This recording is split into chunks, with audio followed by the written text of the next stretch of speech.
Welcome to the official YouTube channel of Dr. Leesi Mitee Wisdom Center. The center is a dedicated, multi-purpose, wisdom principles of successful living and knowledge-sharing platform, where all legitimate and lawful subjects are discussed and presented for the benefit of humanity. These include information and communications technology, computer literacy, human rights, citizen legal education, professional legal education and practice, legal research, academic publishing, modern research techniques, business success principles, academic success principles, inspirational and motivational talk, sports, lifestyle, religion, governance, love, relationships, marriage, home, and family, and other contemporary issues. Dr. Leesi Mitee, who is the director of this center, holds a multidisciplinary doctoral degree, PhD, in international human rights law, legal information technology, aspects of legal informatics, indigenous customary law and indigenous rights. Listen to our presentation of the Universal Declaration of Human Rights, which was adopted by the United Nations General Assembly on the 10th of December 1948. The Universal Declaration of Human Rights. Preamble. Whereas recognition of the inherent dignity and of the equal and inalienable rights of all members of the human family is the foundation of freedom, justice and peace in the world. Whereas disregard and contempt for human rights have resulted in barbarous acts which have outraged the conscience of mankind, and the advent of a world in which human beings shall enjoy freedom of speech and belief and freedom from fear and want has been proclaimed as the highest aspiration of the common people. Whereas it is essential, if man is not to be compelled to have recourse, as a last resort, to rebellion against tyranny and oppression, that human rights should be protected by the rule of law. Whereas it is essential to promote the development of friendly relations between nations. Whereas the peoples of the United Nations have in the Charter reaffirmed their faith in fundamental human rights, in the dignity and worth of the human person and in the equal rights of men and women, and have determined to promote social progress and better standards of life in larger freedom. Whereas member states have pledged themselves to achieve, in cooperation with the United Nations, the promotion of universal respect for and observance of human rights and fundamental freedoms. Whereas a common understanding of these rights and freedoms is of the greatest importance for the full realization of this pledge. Now, therefore, the General Assembly proclaims this Universal Declaration of Human Rights as a common standard of achievement for all peoples and all nations. To the end that every individual and every organ of society, keeping this declaration constantly in mind, shall strive by teaching and education to promote respect for these rights and freedoms, and by progressive measures, national and international, to secure the universal and effective recognition and observance, both among the peoples of member states themselves and among the peoples of territories under their jurisdiction. Article 1. All human beings are born free and equal in dignity and rights. They are endowed with reason and conscience and should act towards one another in a spirit of brotherhood. Article 2. Everyone is entitled to all the rights and freedoms set forth in this declaration, without distinction of any kind, such as race, color, sex, language, religion, political or other opinion, national or social origin, property, birth or other status. Furthermore, no distinction shall be made on the basis of the political, jurisdictional or international status of the country or territory to which a person belongs, whether it be independent, trust, non-self-governing or under any other limitation of sovereignty. Article 3. Everyone has the right to life, liberty and security of person. Article 4. No one shall be held in slavery or servitude. Slavery and the slave trade shall be prohibited in all their forms. Article 5. No one shall be subjected to torture or to cruel, inhuman or degrading treatment or punishment. Article 6. Everyone has the right to recognition everywhere as a person before the law. Article 7. All are equal before the law and are entitled without any discrimination to equal protection of the law. All are entitled to equal protection against any discrimination in violation of this declaration and against any incitement to such discrimination. Article 8. Everyone has the right to an effective remedy by the competent national tribunals for acts violating the fundamental rights granted him by the Constitution or by law. Article 9. No one shall be subjected to arbitrary arrest, detention or exile. Article 10. Everyone is entitled in full equality to a fair and public hearing by an independent and impartial tribunal, in the determination of his rights and obligations and of any criminal charge against him. Article 11. 1. Everyone charged with a penal offense has the right to be presumed innocent until proved guilty according to law in a public trial at which he has had all the guarantees necessary for his defense. 2. No one shall be held guilty of any penal offense on account of any act or omission which did not constitute a penal offense, under national or international law, at the time when it was committed. Nor shall a heavier penalty be imposed than the one that was applicable at the time the penal offense was committed. Article 12. No one shall be subjected to arbitrary interference with his privacy, family, home or correspondence, nor to attacks upon his honor and reputation. Everyone has the right to the protection of the law against such interference or attacks.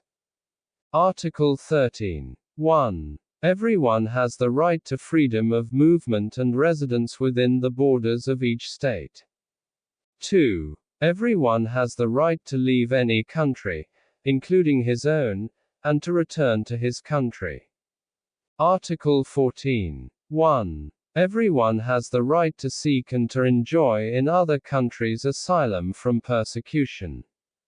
2. This right may not be invoked in the case of prosecutions genuinely arising from non-political crimes or from acts contrary to the purposes and principles of the United Nations. Article 15. 1. Everyone has the right to a nationality. 2. No one shall be arbitrarily deprived of his nationality nor denied the right to change his nationality. Article 16. 1. Men and women of full age, without any limitation due to race, nationality or religion, have the right to marry and to found a family. They are entitled to equal rights as to marriage, during marriage and at its dissolution. 2. Marriage shall be entered into only with the free and full consent of the intending spouses. 3. The family is the natural and fundamental group unit of society and is entitled to protection by society and the state. Article 17. 1. Everyone has the right to own property alone as well as in association with others. 2. No one shall be arbitrarily deprived of his property. Article 18. Everyone has the right to freedom of thought, conscience and religion. This right includes freedom to change his religion or belief, and freedom, either alone or in community with others and in public or private, to manifest his religion or belief in teaching, practice, worship and observance. Article 19. Everyone has the right to freedom of opinion and expression. This right includes freedom to hold opinions without interference and to seek, receive and impart information and ideas through any media and regardless of frontiers. Article 21. Everyone has the right to freedom of peaceful assembly and association. 2. No one may be compelled to belong to an association. Article 21. 1. Everyone has the right to take part in the government of his country, directly or through freely chosen representatives. 2. Everyone has the right of equal access to public service in his country. 3. The will of the people shall be the basis of the authority of government. This will shall be expressed in periodic and genuine elections which shall be by universal and equal suffrage and shall be held by secret vote or by equivalent free voting procedures. Article 22. Everyone, as a member of society, has the right to social security and is entitled to realization, through national effort and international cooperation and in accordance with the organization and resources of each state, of the economic, social and cultural rights indispensable for his dignity and the free development of his personality. Article 23. 1. Everyone has the right to work, to free choice of employment, to just and favorable conditions of work and to protection against unemployment. 2. Everyone, without any discrimination, has the right to equal pay for equal work. 3. Everyone who works has the right to just and favorable remuneration, ensuring for himself and his family an existence worthy of human dignity, and supplemented, if necessary, by other means of social protection. 4. Everyone has the right to form and to join trade unions for the protection of his interests. Article 24. Everyone has the right to rest and leisure, including reasonable limitation of working hours and periodic holidays with pay. Article 25. 1. Everyone has the right to a standard of living adequate for the health and well-being of himself and of his family, including food, clothing, housing and medical care and necessary social services, and the right to security in the event of unemployment, sickness, disability, widowhood, old age or other lack of livelihood in circumstances beyond his control. 2. Motherhood and childhood are entitled to special care and assistance. All children, whether born in or out of wedlock, shall enjoy the same social protection. Article 26. 1. Everyone has the right to education. Education shall be free, at least in the elementary and fundamental stages. Elementary education shall be compulsory. Technical and professional education shall be made generally available and higher education shall be equally accessible to all on the basis of merit. 2. Education shall be directed to the full development of the human personality and to the strengthening of respect for human rights and fundamental freedoms. It shall promote understanding, tolerance and friendship among all nations, racial or religious groups, and shall further the activities of the United Nations for the maintenance of peace. 3. Parents have a prior right to choose the kind of education that shall be given to their children. Article 27. 1. Everyone has the right freely to participate in the cultural life of the community, to enjoy the arts and to share in scientific advancement and its benefits. 2. Everyone has the right to the protection of the moral and material interests resulting from any scientific, literary or artistic production of which he is the author.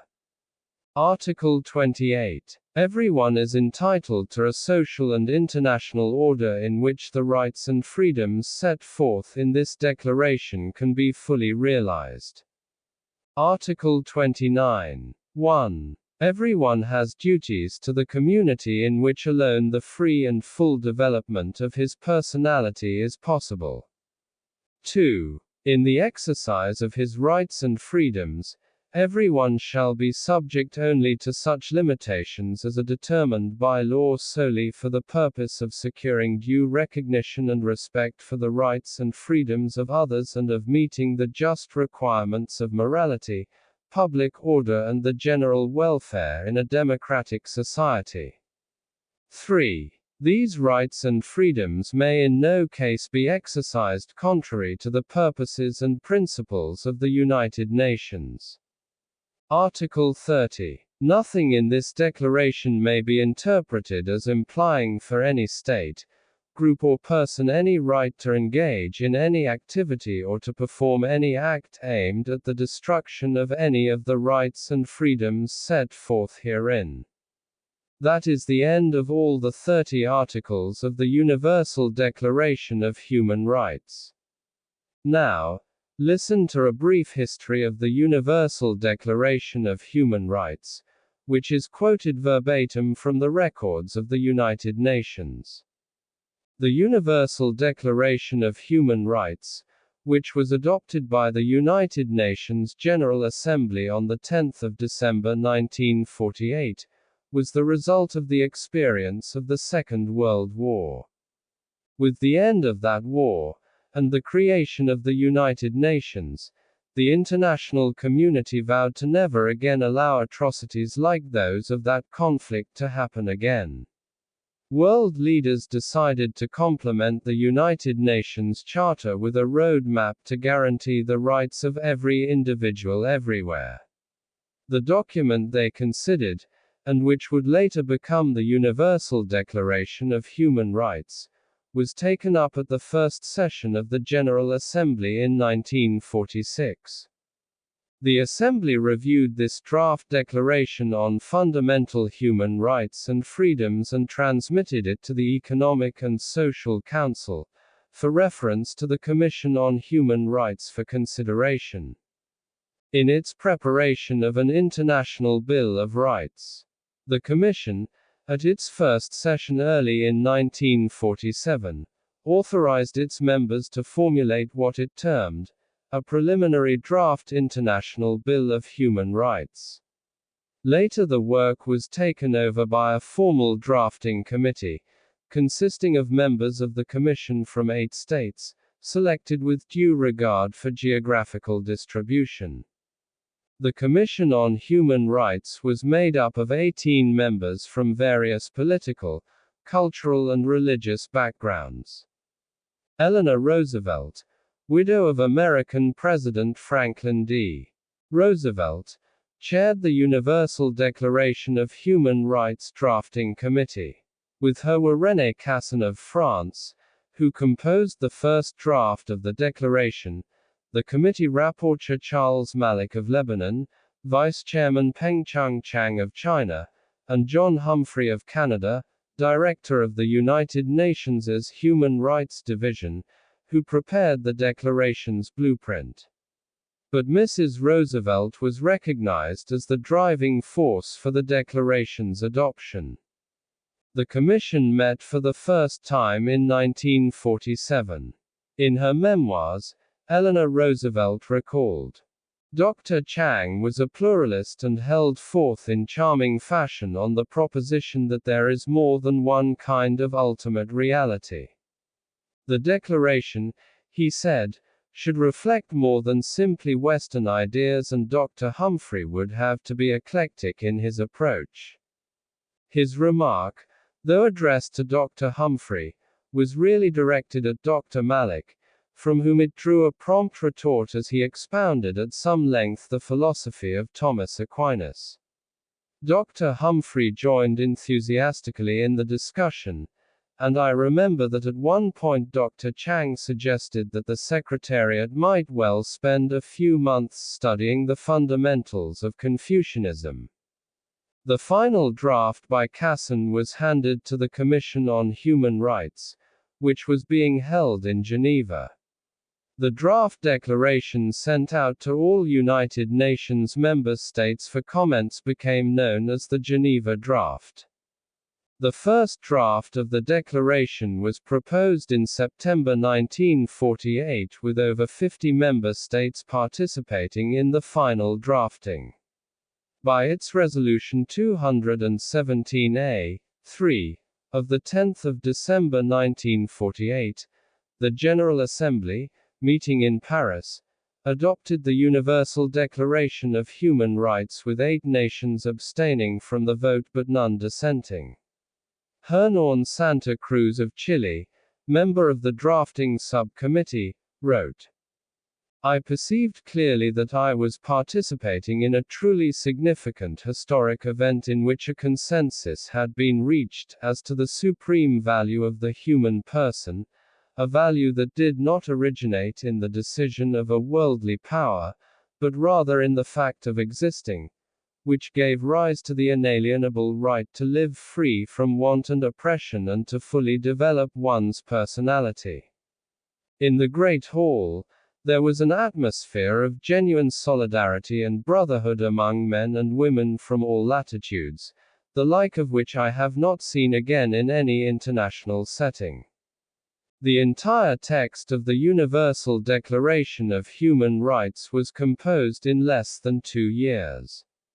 At a time when the world was divided into Eastern and Western blocs, finding a common ground on what should make the essence of the document proved to be a colossal task. That is the end of the history of the Universal Declaration of Human Rights. Our appreciation. Thank you so much for visiting our Wisdom Center and for listening to this presentation. Our requests. Please consider sharing this presentation as widely as you can on all social media platforms worldwide. You can also comment on this presentation and share your thoughts on it.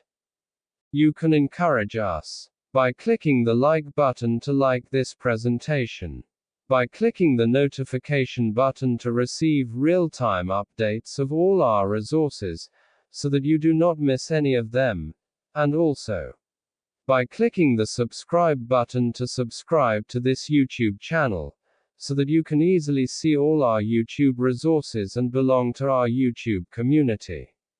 Dr. Leesi Mitee, Director, Dr. Leesi Mitee Wisdom Center.